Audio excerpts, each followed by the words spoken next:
ለመጀመሪያ ጊዜ ፔሪድ የመጣው በ14 ዓመቴ ነው እና ቤት ውስጥ ነበርኩኝ እና የመጀመሪያ ጊዜ በጣም ተደናግጬ ነበር ምክንያቱም በጣም የጠለቀ ኢንፎርሜሽን ብዙ እንትኑ አልነበረኝም መጀመሪያ ቀን ኖብል ካፑን ሳረጋው ሞዴስ አድርጌ ነበር ከስር ምክንያቱም አዲስ ስለሆንኩኝ ፈርቼ ነበር ምን እንደሚፈጠር ስለማላቅ ሞዴስ አድርጌ ነበር የሞከርኩት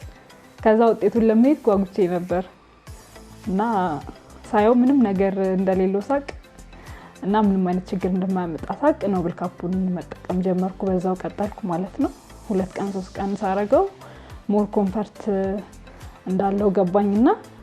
ከዛ በኋላ መጠቀም ጀመርኩኝ ማለት ነው በስትክክል ኖብል ካፕን መጀመሪያ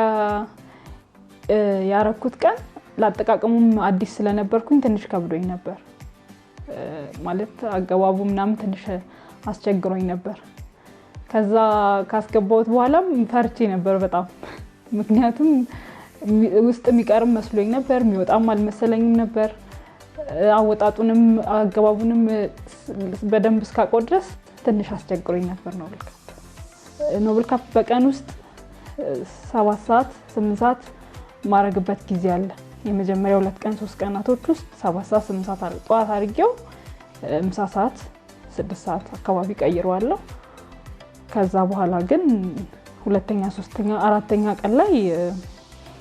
ቀኑን ሙሉ ማረግበት ጊዜ አለ ኖብል ካፕን መጠቀሜ ለኔ መቼኛል ምቾት ይሰጠኛል ካለባበሴ ጋር ምንም አይነት ችግር አያመጣም ከማንኛውም አለባበስ ጋር እጠቀመዋለሁ አንዳንዴ እንዳረኩትም አይታወቀኝም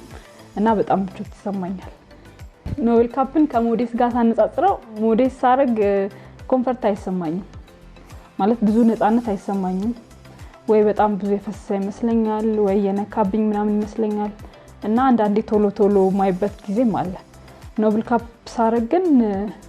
ሳላቀው ነው ጊዜው የሚያልፈው እንዳረኩትም ማላቀበት ጊዜ አለ እና በጣም ይመቸኛል ኖብል ካፕ ከሞዴስ የተሻለ ነው ለኔ ሌላኛው የኖብል ካፕ ጥቅሙ መጠኑ ይታወቃል ማለት መጠኑን አውቀዋለሁ እኔ በፊት ሞዴስ በመጠቀምበት ሰዓት መጠኑን አላውቀውም ነበር ምን ያህል እንደሚፈሰኝ ብዙ ይሆን አነስ ይበል ለማወቅ ሞዴስ ላይ ትንሽ ያስቸግር ነበር ኖብል ካፕ ላይ ግን ኢሜል ስላለው ላይ ብዙ ይፍሰሰኝ አነስ ያለ ይፍሰሰኝ ለውጡ በደንብ ማወቅ ይቻላል ማለት ነው ኖብል ካፕን ማንኛውም የወራባ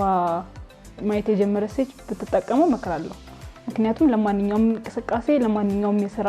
ጸባይ አመቺ ነው ምንም አይነት እንትን የለውምና ኖብል ካፕን ብትጠቀም መከራለሁ